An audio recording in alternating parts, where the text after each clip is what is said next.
Time pass అలా చేస్తూ ఆ మొబైల్ పట్టుకునే చచ్చానంటే ఊరుకుంటాడు అనుకుంటున్నావు? ఆ ఫేస్బుక్తోనే, ఆ వాట్సాప్లతోనే, ఆ యూట్యూబ్లతోనే నా టైం అంతా గడిపాను ప్రభా. ఈ లేత వయస్సు నడిప్రాయం చూస్తుండగానే అయిపోద్ది అన్నప్పుడు అసలు ఆ టైం విలువ తెలియలేదు ప్రభు అంటే ఊరుకుంటాడా? ఉంటే సింహాసనానికి బంగారం ఎత్తే, మన పెళ్లి సైరే బంగారం ఎత్తే, మన పెళ్లి కూర్చున్న సైరే బంగారం అయితే, అప్పుడప్పుడు చాలా మంది గొప్ప చెప్తారు గోల్డెన్ స్పూన్ అంటే నీకు స్పూనే గోల్డేమో, ఆయనకి వాష్రూమ్లో టబ్ కూడా గోల్డే. ఎవరికి? ఆయన స్నానం చేసి ఆ బౌల్ ఉంటుంది చూసారా, ఆ డొక్కు కూడా గోల్డే. అన్నీ గోల్డే, గోల్డ్ బాయ్. ఆయన దగ్గర అన్నీ ఉన్నాయి. ఆయన దగ్గర పెట్టింది ఒక్కటి కాదు, రెండు కాదు. ఇంకా చెప్తున్నాడు చూడండి, ఆయన గూర్చి చెప్తూ 19 ఈ సింహాసనకు 6 మెట్లు ఉండేను, సింహాసనం మీదగా బాగా మెట్లు ఎనుకు తట్టు గుండ్రముగా ఉండని స్టిల్ అన్నీ అక్కడే. ఏ స్టిల్లు? ముఖ్యమంత్రి గారు కూర్చుంటే వెనకాల గుండ్రం కనబడుతుందిగా, అది గోల్డ్ కలర్, ఒరిజినల్ గోల్డ్ కాదు. నిజంగానే గోల్డ్ ఏం చేసినట్టు ఎవరు? సొలొమోను గారు. సింహాసనం వెనకాల గోల్డ్ ఇమేజ్, రౌండ్ ఉండాలన్న ఇమేజ్ ఆ రోజుల్లోనే చేయించాడట. ఇవన్నీ చేయించాడు. ఇంకా ఏం చేయించారు? వీటికి వెళ్తున్నారు, చదవండి, టైం సరిపోదు. ఆ చెబుతూ తర్షీసు వాళ్ళ నుండి రాజునకు చాలా బంగారం వచ్చిందట.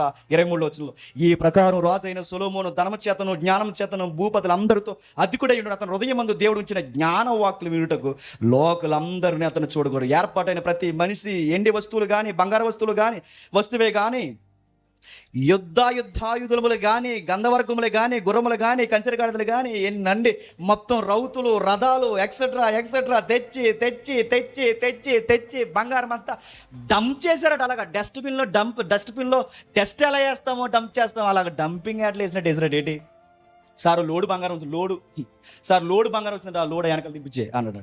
లోడ్ ఇటుకు కాదు అది, ఆ లోడు అదే ఒక వాడ శాబా దేశపు రాణి పంపిస్తారు. అలాగే మనకి తర్షీసు వాళ్ళని చాలా పెద్ద వాళ్ళు అండి. ఈ కాకినాడ అంతటిని 3 వాళ్ళలో తీసుకొచ్చి అంత పెద్ద వాళ్ళు ఉంటాయి. అలాంటి తర్షీసు వాళ్ళలో ఇలా కొన్ని వాళ్ళు బంగారం తెచ్చేయండి అంటే బంగారం తెచ్చా ఆ వెనకాల పెరటి వెనకాల కాయలు ఉంటుంది, అందులో దించమని చెప్పండి. పెరట్లో దించేది ఏంటది? మొక్కల బంగారం.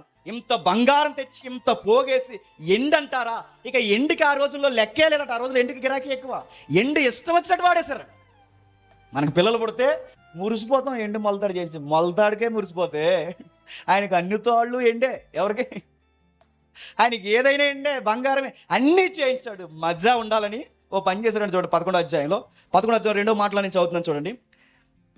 11వ అధ్యాయం 1వ వచనంలో 2వ మాట నుంచి చదువుతున్నాను చూడండి. యెహోవా ఇశ్రాయేలుకి సెలవిచ్చిండు, అయితే రాజు అయిన సొలొమోను ఫరో యొక్క కుమార్తెనే కాక జనులలో ఇంకా అనేక మంది పరాయి స్త్రీలను మోహించారు. నేను మాట్లాడుతున్నాను చెప్పండి. చాలా మంది స్త్రీలను చేసుకుంటాయి అంటే అయిపోయినగా, ప్రత్యేకించి ఎవరు కూతురు? ఫరో కూతురు అని ఎందుకు అడ్రస్ ఇస్తున్నాడు? ఇలాగైతే మీకు అర్థం. ఎగ్జాంపుల్ చెప్తాను. నెక్స్ట్ సంబంధం నీకు ట్రంప్ గారు అమ్మాయి అంటే ఎలా ఉంటుంది?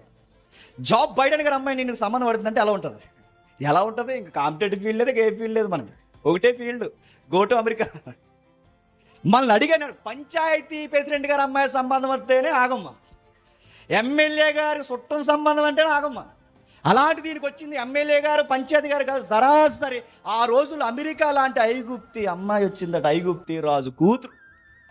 ఆవిడ కూతురు అయితే నెక్స్ట్ ఆవిడ మాత్రమే కాక చాలా మంది స్త్రీలను, అనేక మందిని మోహించాడట. అతడు కామతురత గలవాడై వారిని అలా ఉంచాడట. అలా ఉంచిన వాళ్ళు ఎవరు? అలా ఉంచిన వాళ్ళు అలాంటి అలా ఉండండి అన్నాడు. నెక్స్ట్ ఇంకో అధ్యాయం ఇచ్చాడు, చూడండి. అతనికి 700 మంది రాజకుమార్తెలను భార్యలుండెను, 300 మంది అనఫిషియల్గా ఉన్నారట. రికార్డెడ్గా ఉన్నది ఎంతమంది అట? 700 అట. రికార్డ్ ఎలుపున్నది ఎంతమంది అట? 300 అట. మరి ఆ వెయిటింగ్లో ఉన్నది ఎవరు? వాళ్ళు వెయిటింగ్లో ఉన్న వాళ్ళు అన్నాడట. మీకు అర్థమైంది? అంటే ఫరో కుమార్తె కాదు, వెయిటింగ్లో ఉన్న వాళ్ళే కాదు, భార్యలే కాదు, ఉపపత్తులే కాదు, అతని స్త్రీలో అసలు ఆ అంచె ఎలా ఉంటుందో ఆయన అన్నీ ఎరుగొచ్చాడట. ఆ కామపు అంచె ఎలా ఉంటుందో చూసి వచ్చాడట. అంటే ఆయనకు అన్నీ చూశాడు. కానీ విచిత్రమైన మాట కొనసాగించారు అక్కడ. ఏమనంటే సొలొమోను వృద్ధుడైపోయాడు. నాకు భలే అనిపిస్తుంది అన్నమాట. ఆ సహోదరుడు చెప్తుంటే విచిత్రంగా అనిపిస్తుంది నాకు. నిజంగా చూడండి, 700 మంది భార్యలు ఉన్నారు, 300 మంది చెప్పండి చిన్నింట్లో ఉన్న వాళ్ళు ఉన్నారు, పెద్దింట్లో ఉన్న ఆవిడ ఉంది, వెయిటింగ్లో కొంతమంది ఉన్నారు. ఎంతమంది ఉంటే ఏం లేదంట ఆయనతో. వయసు లేదట, లేత వయసును చెప్పండి నడిప్రాయమును చూస్తుండగానే. అంటే ఇప్పుడు బంగారం ఉంది, ఏనుగు దంతాల సింహాసనం ఉంది, ఎండు ఉంది, స్త్రీలు ఉన్నారు, గాయకులు ఉన్నారు, గాయకురాళ్ళు ఉన్నారు, పొలాలు ఉన్నాయి, ప్యాలెస్లు ఉన్నాయి, అన్నీ ఉన్నాయి. ఏమి లేదు చెప్పండి. వయసు లేదు, దొగ్గుతున్నాడట. ఎవరు 700 మంది 300 మంది ఆయన వైపు చూస్తుంటే ఇప్పుడు అన్నీ ఉన్నాయి. ఆయనతో కాలం ఉండనన్నారు, వయసు ఉండనంత. అందుకే ఆయన ఎక్స్పీరియన్స్తోనే ఆ మాట రాశాడు. ఇదిగో ఇలాగే ఉన్నప్పుడు నేను చాలా పరిగెట్టాను, చూస్తుండగానే వయసు అయిపోయి. ఇప్పుడు నా వయసు అయిపోయిన తర్వాత నాకు మిగిలినవి ఏమన్నా ఉన్నాయంటే మూలుగులు. ఆ మూలుగుల్లో నుంచి మూలుగుతూ రాసిన గ్రంథమే చెప్పండి ప్రసంగి గ్రంథం. ఎక్స్పీరియన్స్తో చెప్తున్నాడు ఆయన, మూలుగుతో చెప్పాడు. అదేంటండి, ఎందుకు మూలుగుతాడంటే ఎందుకు మూలగో. ఇప్పుడు నేను అడుగుతున్నాను, ఓ 100 ఎకరాలు నీ కాకినాడలో ఉందనుకో, 100 ఎకరాలు కాకినాడలో ఉన్న తర్వాత 100 ఉంది అనుకున్నప్పుడు నీకు వయసు అయిపోతే ఏం చేస్తావు? నువ్వు చచ్చిపోతున్నావు అన్న బాధ కన్నా చెప్పు, 100 ఎకరాలు ఏమైపోతాయన్న బాధ ఎక్కువైపోతుంది. మూలుగు. మీకు అర్థమైందా? మనం ఏదైతే తెచ్చుకుంటామో అదే మూలుగు. ఇప్పుడు 100 ఎకరాలు ఉన్నాయి, ఇప్పుడు నువ్వు చచ్చిపోతే అది ఏమైపోతుందని బాధ. నీకు టన్నుల బంగారం లేదు, కానీ కనీసం ఒక 1/2 కేజీ కేజీ బంగారం ఉంటే నువ్వు చనిపోతావు ఇక వారం రోజులు అన్నప్పుడు నీ మనసు ఎక్కడ తిరుగుతుంది చెప్పు? కేజీ బంగారం లలిత జ్యువెలరీ తిరుగుతుంది. ఆయన కూడా చెప్తాడు, డబ్బులు ఎవరికే రావు ఎవరికే. ఇప్పుడు అడుగుతున్నాను, ఆయనకి చాలా బంగారం ఉంది, ఆయనకి వయసు అయిపోతే, ఇప్పుడు నీకు వయసు అయిపోతే మనకు వయసు అంటే, ఇప్పుడు మనం సంపాదించిన తర్వాత వయసు అయిపోతే, మనం దాచుకున్న తర్వాత వయసు అయిపోతే, సరే ఎకరాలు లేవు, బంగారం లేదు, ఏమీ లేదు. ఇప్పుడు ఒక విషయం అడుగుతున్నాను, ఏమీ లేనోడు కూడా చనిపోతున్నప్పుడు ఏడుస్తాడా అడ్డ చెప్పండి?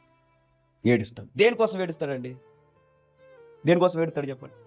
ఇప్పుడు ఏమీ లేదండి, బంగారం లేవు, ఎకరాలు లేవు, ఏమీ లేదు, ఇంకో 2 రోజుల్లో చచ్చిపోతాం అని చెప్పారు డాక్టర్. దేనికోసం ఏడుస్తాం? మనసు ఉంటే ఒక విషయం ఏడుస్తాం. ఏం చెప్పను, నేను చనిపోతే నా భార్య పిల్లలు ఏమైపోతారని ఏడుస్తాం. నన్ను నమ్ముకుని వచ్చిన తర్వాత నా భార్య ఏమైపోతుంది, నన్ను నమ్ముకుని వచ్చిన తర్వాత నా పిల్లలు ఏమైపోతారు, నేను చనిపోతే నా పిల్లలకి ఎవరు అన్నం పెడతారు, నేను చనిపోతే నా భార్యకి ఎవరు అన్నం పెడతారు? ఏడుపు వచ్చే మాట చెప్పన. ఒక ఆవిడ ఉంటేనే ఇంత బాధపడిపోతే చెప్పాలి. ఇప్పుడు ఒక ఆవిడ ఉంటేనే ఇంత బాధపడిపోతే ఇక్కడ ఫిగర్ ఎంత? 1000కి పైన. మరి వీళ్ళందరి కోసం ఆయనకి ఎంత దుఃఖం ఉంటుంది? మామూలు దుఃఖం కాదు. ఆ దుఃఖంలోనే రాశాడు గ్రంథం ఏమని, ఇచ్చే వ్యర్థము అని. ఈ లేత వయస్సు నడిప్రాయంగా తెచ్చిపోద్ది. ఇప్పుడు ఆయన చనిపోతే ఆ సింహాసనం, ఆ బంగారం, ఇప్పుడు నేను అడుగుతున్నాను, ఆ భార్యలందరూ ఏమైపోతారు? అంటే ఏది శాశ్వత కాలం ఉండదు. ఉండేది ఏదైనా ఉందంటే నువ్వు చచ్చాక నీకు కూడా వచ్చేది నువ్వు చేసిన పనులు కూడా వస్తాయట. అదే చెప్తున్నాడు సొలొమోను గారు. ఇప్పుడు చదవండి, ఎంత చదవచ్చిన ముగించుకుందాం. ఇప్పుడు చదవండి ప్రసంగి గ్రంథం 11వ అధ్యాయం 9వ వచనం నుండి. యవ్వనుడా, నీ యవ్వనమందు సంతోషపడము, నీ కోరిక చొప్పునను నీ దృష్టి యొక్క ఇష్టము చొప్పునను ప్రవర్తించు.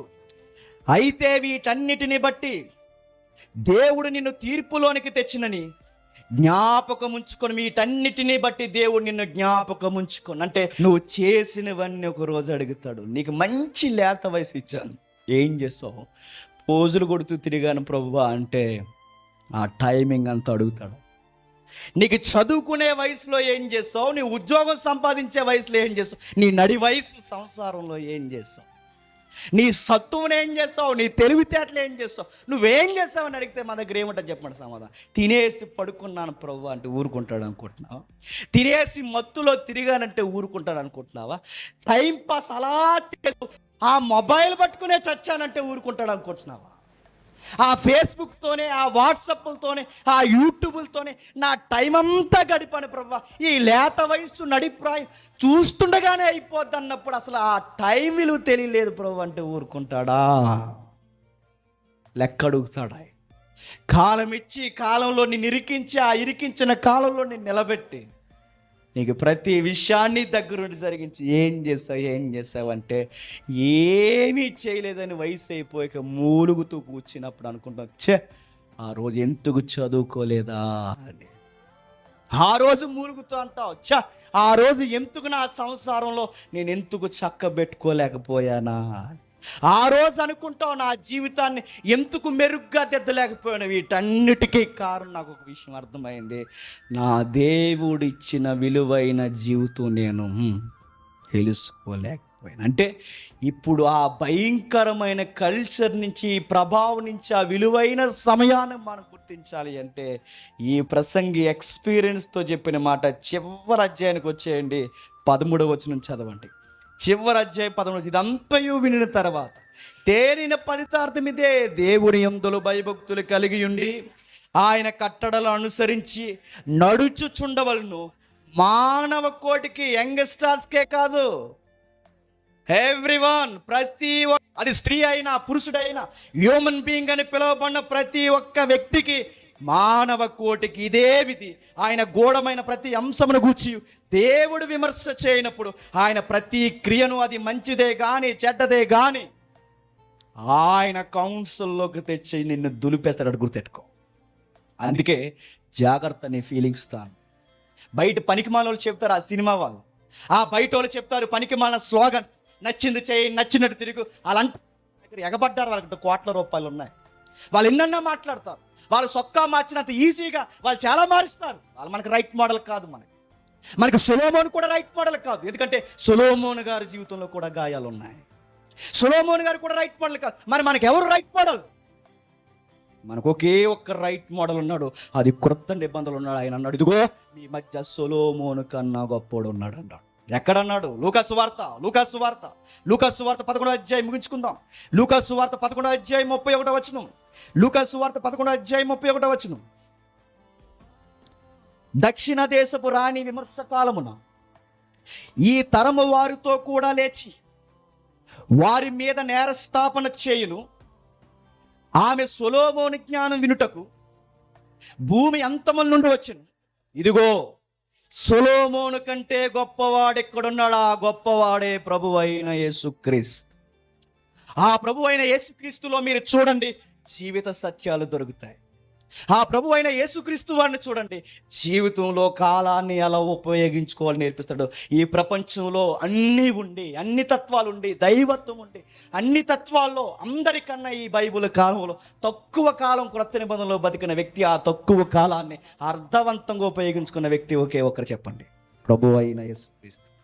33.5 సంవత్సరాలు అండి. అంటే 33.5 సంవత్సరాలు అంటే మన ఏజ్ అయింది. ఇప్పుడు మనకి ఎలా అయితే 33-34 ఉన్నాయి, ఈ 33-34 సంవత్సరాల వయసుని అర్థవంతంగా వాడుకున్నాడంట. ఆయన ఒక డెమో చూపించాడు. లస్ట్ని ఎలా కంట్రోల్ చేయాలో చూపించాడు, మంచిని ఎలా పలకాలో చూపించాడు, హృదయాన్ని ఎలా కంట్రోల్ చేయాలో నేర్పించాడు, కళ్ళుని ఎలా అదుపు చేయాలో చెప్పాడు. ఇవన్నీ చేయాలంటే ఎలా ప్రభు అని అడిగితే ఆయన ఒక సూత్రం, ఒక లాజిక్ చెప్పాడు. నీ పూర్ణ హృదయంతో, నీ పూర్ణ ఆత్మతో నిన్ను పుట్టించిన దేవుణ్ణి ప్రేమించు. అంటే నీ హార్ట్ని ఆయనతో కనెక్ట్ చేయి. అందుకే ఈ యూత్ మీటింగ్లో పెట్టి ఏం చెప్తారయ్యా అంటే ఉద్యోగాల కోసం చెప్పరు. ఈ యూత్ మీటింగ్లు పెట్టి ఏం చెప్తారంటే ఏ విషయాలు చెప్పరు. ఈ యూత్ మీటింగ్ పెట్టి నేను పుట్టించిన దేవుడి కోసం చెప్తా. ఆ పుట్టించిన దేవుడి కోసం చెబితే, ఆయనతో నువ్వు కనెక్ట్ అయితే నీ లైఫ్ పర్పస్ ఏంటి నీకు అర్థమవుతుంది. నీ టైం ఎలా ఉపయోగించాలో నీకు తెలుస్తుంది. నీ జీవితాన్ని ఎలా అర్థవంతంగా వాడుకోవాలో తెలుస్తుంది. అలా వాడుకున్నారు బైబిల్ భక్తులు. అందులో ఒక వ్యక్తి ఉన్నాడు, ఇందాక తమ్ముడు మాట్లాడుతున్న వ్యక్తుల పరంపర వరుసలో చూస్తుండగానే కొవ్వొత్తు కరిగిపోయినట్టు కరిగిపోయాడు యంగ్స్టార్ యోహాన్.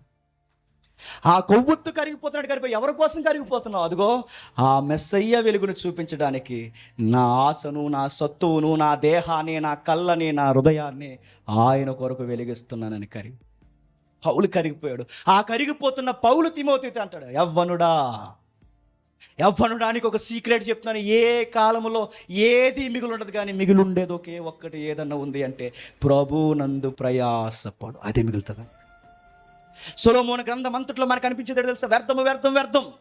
కానీ పౌలు పత్రికలో కనిపించేది చెప్పిన వ్యర్థము కానీ అర్థవంతమైనది ఒకటి ఉంది, అదే ప్రభువునందు పడిన ప్రయాస. ఆ ప్రయాసని తిమోతితో చెప్తున్నాడు. తిమోతికి నాయన వయసు వచ్చింది, ఎలా చదువుకోరా, వయసు వచ్చింది, ఎలా పెళ్లి చేసుకోరా, ఇవన్నీ బడ్జెట్ లెక్కలు చెప్పట్లేదు. ఆయన వయసులో ఉన్నావు, జాగ్రత్తగా దేవుని కొరకు పరిగెట్టాను. మాటలు యందు, చదువుట యందు, కార్యము యందు, బోధ యందు, ప్రవర్తన యందు, ప్రేమించుట యందు, పెద్దలను గౌరవించుట యందు నీ విజన్ మర్చిపోకు. దేవుడు నీకు ఇచ్చిన వరాన్ని రేపడం అంటే దాన్ని డెవలప్ చేయి. నువ్వు చదువుతున్నావా, ప్రభు కొరకు చదువు. ఎవడబ్బా ఈ అబ్బాయి ఎలా చదువుతుంటే ఆ వెనకాల రావాల్సిన ఒకే ఒక్క ఆన్సర్, వాడే క్రిస్టియన్ అండి, అందుకే అలా చదువుతాడని చెప్పుకో. ఎవరైనా ఇంత చక్కగా, అందరూ రకరకాలుగా చెడిపోతారు. ఈ బిడ్డల హాస్టల్ రూమ్లో ఎంత ఫ్రీడమ్ ఉన్న దగ్గర ఎవరు అడగకపోయినా హాస్టల్ రూమ్లో ఎంత జాగ్రత్తగా ఎలా ఉండగలుగుతున్నారంటే వాళ్ళు ఉంటారండి. ఎందుకంటే వాళ్ళ క్రిస్టియన్స్, వాళ్ళు ఉంటారు. అలా చెప్పాలి మన గురించి.